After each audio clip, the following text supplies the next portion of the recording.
This slippers right now on your screen is actually worth $200 in Tory Burch. In the Philippines, this is $3.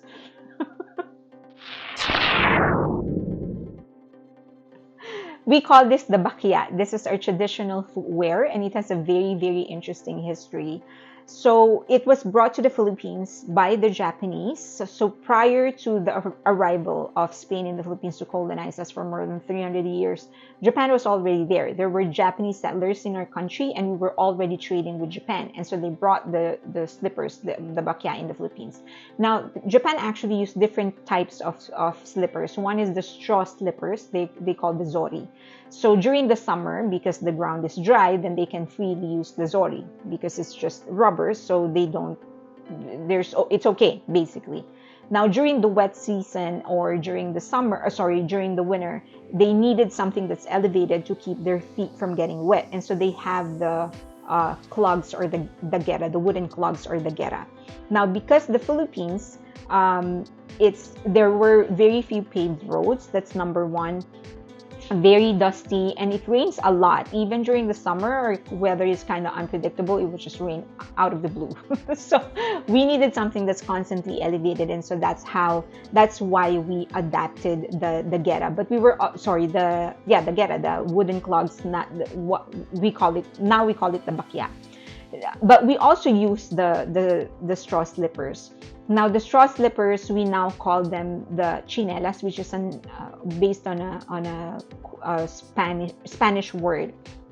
Anyway, when the Spaniards actually arrived in the Philippines and decided to stay there for more than 300 years, they prohibited people from using anything that is connected to our traditional culture, and that included slippers, either the straw slippers, the zori, or the gera, which is the wooden clogs, or what we now call the bakya. So they instituted using clothing and fashions, accessories, and all of those stuff that is based more on the West, and so that included shoes. So eventually, the bakya became a mode of segregation. If you're wearing a bakya, you're considered a low life. So we were slaves in our own country. We were considered 100th class citizen. So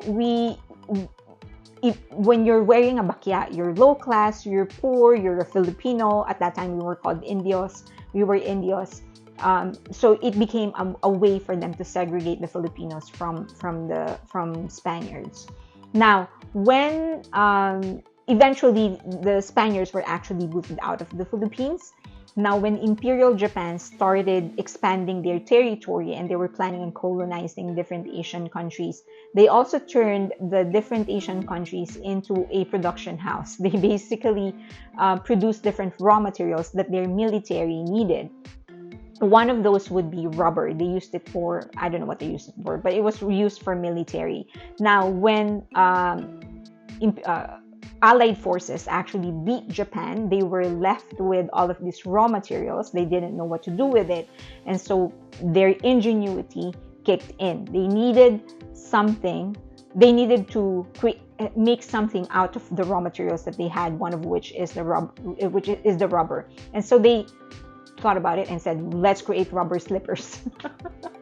And so they created rubber slippers and they distributed globally.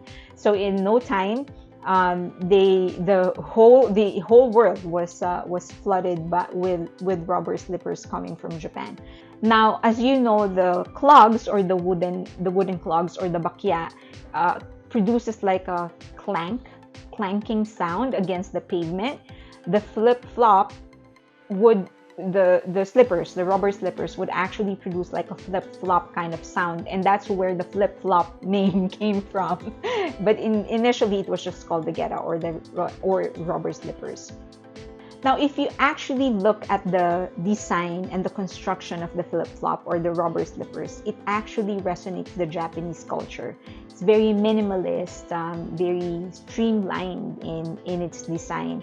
But it's actually, and it's also that very same qualities that made it an international hit. It's very light, it's small, easy to carry around, and so in no time, the whole world is now now using rubber slippers, that even like high level brands, you know, the Nikes of this world, the